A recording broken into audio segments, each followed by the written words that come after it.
नमस्कार दोस्तों। अधिकार प्राप्ति के मार्ग में उचित प्रमाण में ज्ञान ही सबसे बड़ा हथियार होता है और इसी के हवाले से मैं एक एनालिसिस प्रेजेंट करने वाला हूँ और ये एनालिसिस बहुत ही भयानक है। जैसे हम आरटीआई कर रहे हैं सेंट्रल गवर्नमेंट में, हमें पता चलता है कि आयुष की बहुत सारी आइडियाज़ है, अच्छी आइडियाज़ है होम्योपैथी के लिए, नीति आयोग की अच्छी आइडियाज़ है। यहाँ पे 2 नए बड़े प्रोजेक्ट्स के बारे में हमेशा बात की जाती है गवर्नमेंट की तरफ से, जिसे हम आयुष वेलनेस सेंटर कहते हैं, जिसके अंतर्गत होम्योपैथिक वेलनेस सेंटर भी होंगे और आयुर्वेदिक वेलनेस सेंटर भी होंगे। लेकिन ग्राउंड पे अगर हम देखने जाए तो केवल सिर्फ आयुर्वेदिक वेलनेस सेंटर ही हमें नज़र आता है, होम्योपैथिक सेंटर नज़र नहीं आता। तो जैसे हम आरटीआई कर रहे हैं, लोगों से हमारी फ़ोन पे बातचीत होती है आरटीआई के मुतालबे से, क्योंकि हम जब आरटीआई करते हैं तो सामने से क्वेरी आती है ताकि वो हमारे सवालों को ठीक से समझ सके। तो ऐसे करते समय अच्छे कम्युनिकेशन बन जाते हैं और थोड़ी सी ऑफ द रिकॉर्ड इन्फॉर्मेशन भी मिलने लगी और कुछ हिस्सा उस इन्फॉर्मेशन का मैं आपसे शेयर करता हूँ। देखिए, भारत अभी सुपर पावर बनने के कगार पे, मैं तो कहूँगा सुपर पावर बन ही गया है। लेकिन जब बात आती है इकोनॉमिक्स की, to make India's GDP very powerful, हमारी गवर्नमेंट जो है वो जितने भी बेनिफिशियल सेक्टर्स है उसके ऊपर नज़र लगा के बैठी है ताकि वहाँ से भारत का जो फॉरेन एक्सचेंज रिजर्व्स है वो स्ट्रांग होते जाए और हम ग्रो करें। अच्छी बात है, बहुत रिस्पेक्ट की बात है। लेकिन यहाँ पे ऐसा नज़र आया, मुझे सुनने को भी मिला और उसके बारे में मैंने इसको वेरीफाई भी किया कि जितने भी ये बिजनेस को एनालाइज करते हैं, मार्केट्स को एनालाइज करते हैं, वहाँ पे ट्रेडिशनल कॉम्प्लीमेंट्री अल्टरनेटिव मेडिसिन को लेके, जिसे भारत में अल्टरनेटिव मेडिसिन कहा जाता है, उसके बारे में एक बहुत बड़ी प्रेडिक्शन की गई है कि 2030 तक ये मार्केट जो है, स्पेशली फॉर होम्योपैथी, मैं सिर्फ होम्योपैथी की बात कर रहा हूँ, अल्टरनेटिव मेडिसिन की नहीं, होम्योपैथी के लिए ये मार्केट $30 बिलियन तक का होने वाला है।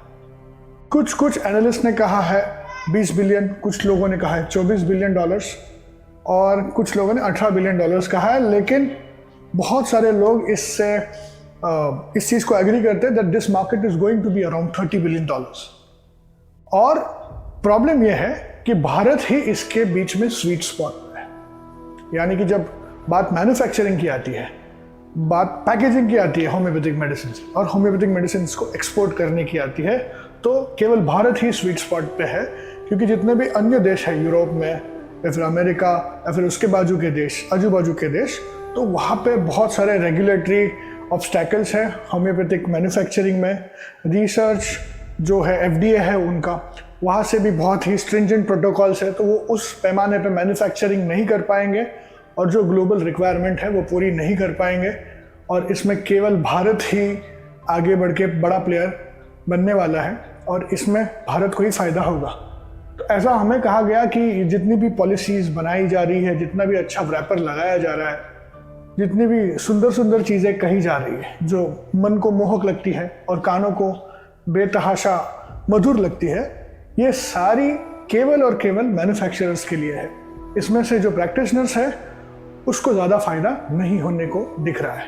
क्योंकि अगर जब बात आती है हम आइडियाज़ को ग्राउंड लेवल पे कन्वर्ट होते हुए नहीं देख पा रहे। जैसे मैंने अभी सबसे बड़ा एग्जांपल दिया, वेलनेस सेंटर केवल आयुष के देखने को मिल रहे हैं और मेरे जैसा व्यक्ति हमेशा प्रमाण प्रस्तुत करता है। मैंने अपने आरटीआई शेयर किए, आपको देखने को मिलेगा no one is willing to start a homeopathic wellness centre but they are willing to export homeopathic medicine and try to gain maximum from the $30 billion industry that is going to come up by 2030। मैं आपको और एक चीज़ बता दूं इस चीज़ को प्रमाण देने के लिए कि 2014 की बात है। 2014 में ये केवल $3 बिलियन का था, लेकिन $3 बिलियन का था, होम्योपैथी की बात कर रहा हूँ। फिर बाद में हमने इसमें 14% से ग्रोथ रेट देखा है और आज India is the top most exporter for alternative medicine including Ayurveda, homeopathy. और इसी चीज़ में भारत को आगे बढ़ना है। लेकिन मुझे सिर्फ एक कंप्लेन है, भारत जब आगे बढ़ रहा है एक्सपोर्ट्स को लेके, मैन्युफैक्चरिंग को लेके, तो होम्योपैथिक डॉक्टर क्यों पीछे छूट रहा है। तो सरकार ने हमारे बारे में भी सोचना चाहिए और हमें भी मोटिवेट करना चाहिए और हमारे लिए भी वेलनेस सेंटर्स, हमारे लिए भी एनयूएचएम, हमारे लिए भी आरबीएस के स्पेशली इन महाराष्ट्र जो सबसे पावरफुल स्टेट है पूरी इंडिया में, वहाँ पे होना चाहिए CHO। Give it to us. और ऐसा नहीं होने पे थोड़ा सा बुरा लगता है। आई होप आप सबको ये एनालिसिस पसंद आया।